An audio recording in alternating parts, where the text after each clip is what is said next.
Good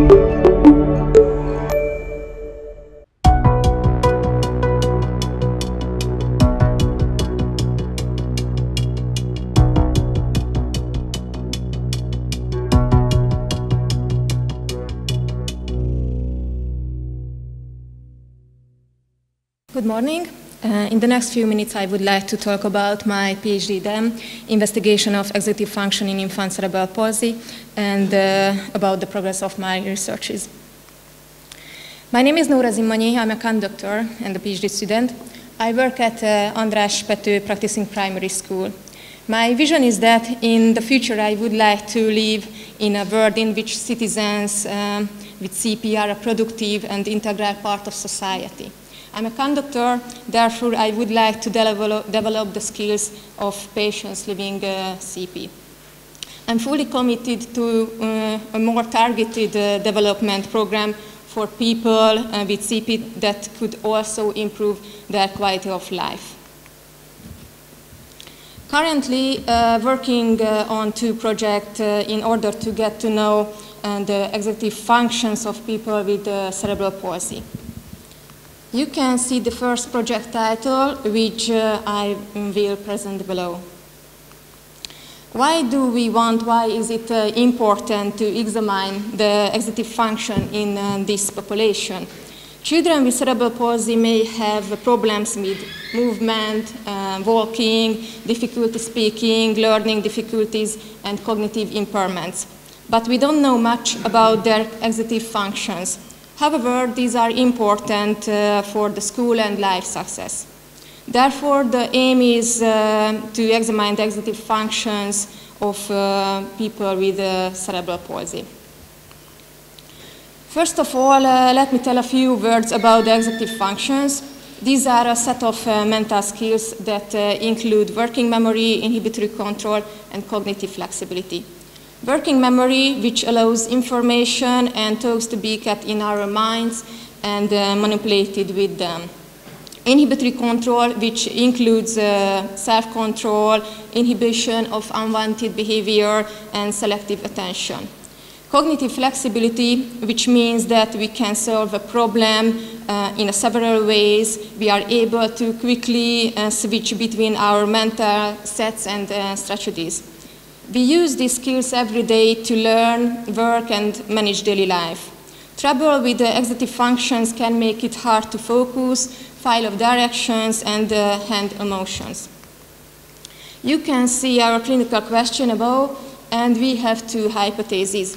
We compared the executive function test results between infant cerebral palsy and typically developing population. The selection is done. Finally, 14 articles have been selected. You can see the overall results of the executive functions.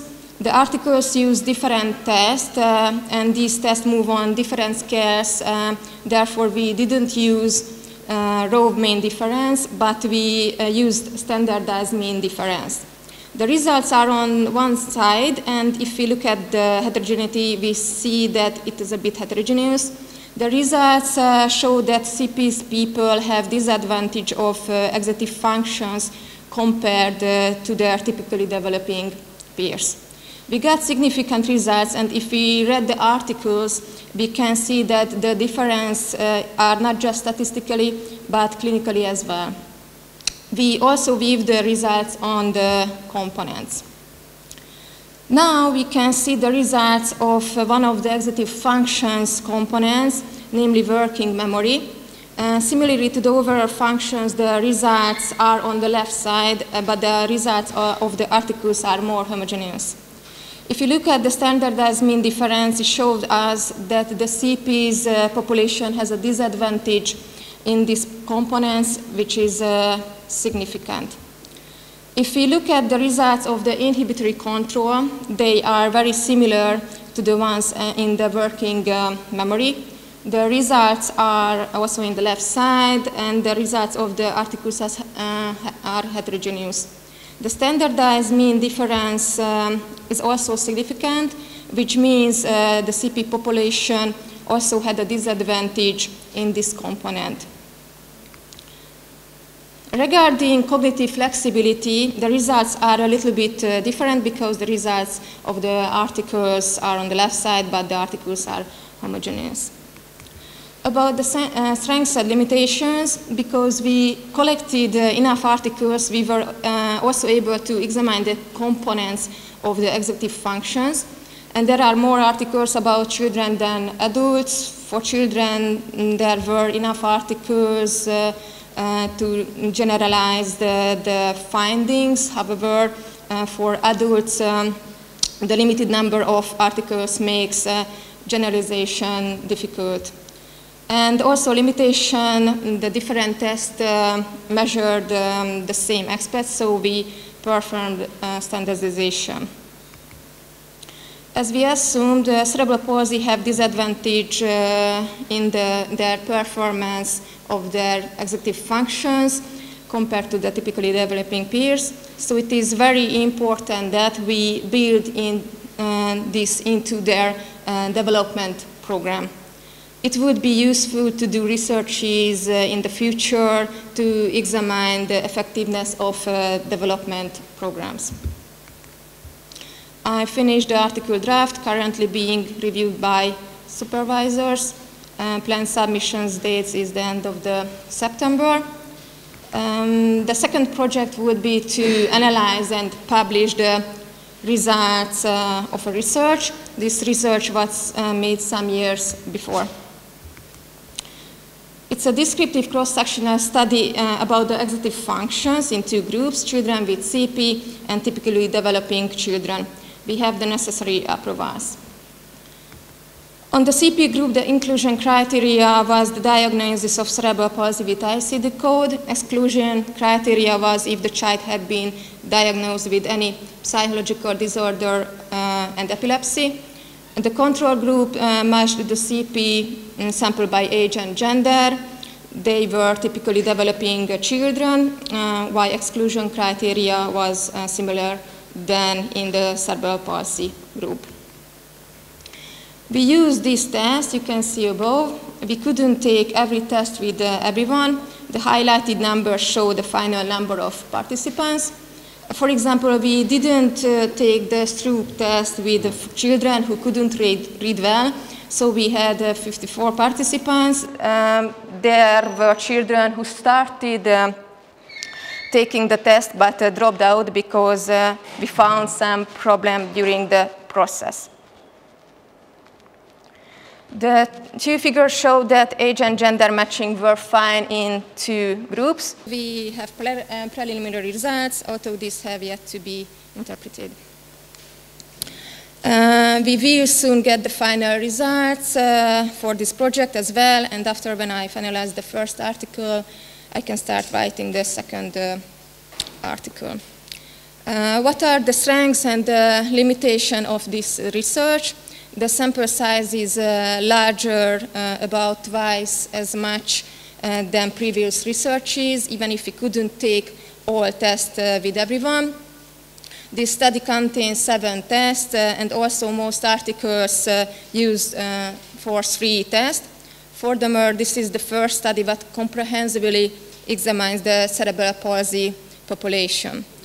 It is a non-multi-strand study because special equipment was needed to measure performance.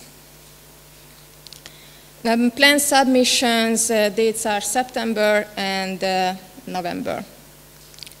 I would like to close my presentation with this code below because it is completely in line with conductive education, my vocation, and every child means every child, including kids with cerebral palsy. So thank you for your kind attention. You're welcome to ask any question or comments.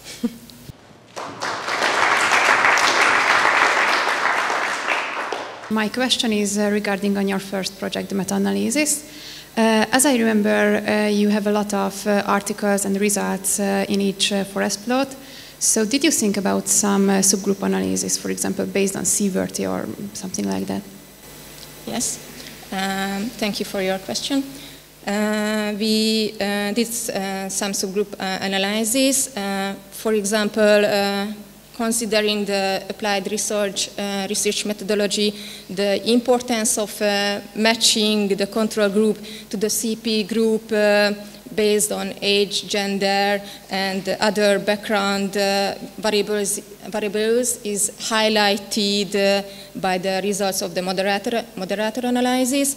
In the studies where matching was reported, the difference was significantly smaller than in studies reporting no matching, and therefore it is highly recommended for future research to carry out through the matching of the control group based on a range of variables. My question is regarding to your second study. If I saw well, I noticed that you have a not very balanced patient proportion in the CP and typically developing patient groups. What is the reason behind of this? Yes, thank you for your question. It's a good question. And the simple answer, we are workaholic, no? Actually, the truth is that we got the software and the special panels which needed for the research for free if we performed a few tests on minimum 100 typically developing peers. So it was a win-win solution for us, for the company, and for the research team. Thank you very much for your presentation. You are about to raise awareness of this situation on executive functions. But what can we do to improve this situation? Just to raise awareness, or we have tools to improve their situation? So when I read the articles, I found some targeted therapy for the executive functions. For example, mindfulness program or some sports. But for example, the yoga is not the best for the cerebral palsy children, but I found some computerized targeted program. So the next step, we have to find the best way for the cerebral palsy children, yes.